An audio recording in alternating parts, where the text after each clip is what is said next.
ಇಲ್ಲಿ ಮಿಸ್ಟರ್ ಸೇಬು ಮೊದಲ ಹಣ್ಣಿನ ಗಗನಯಾತ್ರಿಯಾಗುವ ಕನಸು ಕಾಣುತ್ತಾ ಇದೆ.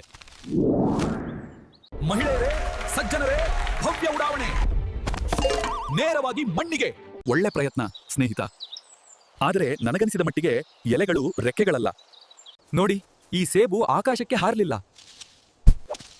ಏಕೆ ಅದು ಮತ್ತೆ ಮತ್ತೆ ಕೆಳಗೆ ಬೀಳುತ್ತೆ? ಸೇಬುಗಳು ಯಾಕೆ ಹಾರುವುದಿಲ್ಲ ಮತ್ತು ನೆಲದ ಮೇಲೆ ಬೀಳುತ್ತವೆ ಎಂದು ಎಂದಾದ್ರೂ ಯೋಚಿಸಿದ್ದೀರಾ? ಆಶ್ಚರ್ಯಕರ ಅಲ್ವೇ? ನಾವು ತಿಳ್ಕೊಳ್ಬೇಕಾದದ್ದು ಇದು. ಗುರುತ್ವಾಕರ್ಷಣೆ ಎಂದು ಕರೆಯಲ್ಪಡುವ ಒಂದು ಆಸಕ್ತಿದಾಯಕ ವಿಷಯವಿದೆ. ಇದು ವಸ್ತುಗಳನ್ನ ಕೆಳಗೆ ಎಳೆಯುತ್ತದೆ. ಹೌದು, ಕ್ರಾಂತಿಕಾರಿ ವಿಜ್ಞಾನ ಅಲ್ವಾ? ಗುರುತ್ವಾಕರ್ಷಣೆ ಸುಮಾರು 13.8 ಶತಕೋಟಿ ವರ್ಷಗಳಿಂದ ಇದೆ. ಎಂದಾದ್ರೂ ಕೇಳಿದ್ದೀರಾ?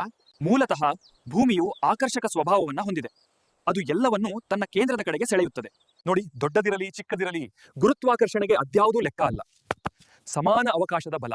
ಗುರುತ್ವಾಕರ್ಷಣೆಯು ಸೇಬುಗಳಿಗೆ ಮಾತ್ರವಲ್ಲ, ಅದು ಚಂದ್ರನನ್ನು ಸಹ ಹಿಡಿದಿಟ್ಟುಕೊಳ್ಳುತ್ತೆ. ಅದು ಚಂದ್ರನನ್ನ ಭೂಮಿಯಿಂದ ದೂರ ಹೋಗಲು ಬಿಡುವುದಿಲ್ಲ. ಗ್ರಹಗಳಿಗೂ ಅದೇ ನಿಯಮ ಅನ್ವಯ ಆಗುತ್ತದೆ. ಸೂರ್ಯನ ಗುರುತ್ವಾಕರ್ಷಣ ಶಕ್ತಿ ಗ್ರಹಗಳನ್ನ ತನ್ನ ಸುತ್ತ ಸುತ್ತುವಂತೆ ಮಾಡುತ್ತದೆ. ಫ್ರೀ ವೈಫೈ ಸುತ್ತ ಮಕ್ಕಳು ಓಡಾಡಿದ ಹಾಗೆ. ಗಣಿತವು ಅಷ್ಟೇನು ಕಷ್ಟವಲ್ಲ, ಅಷ್ಟೇ.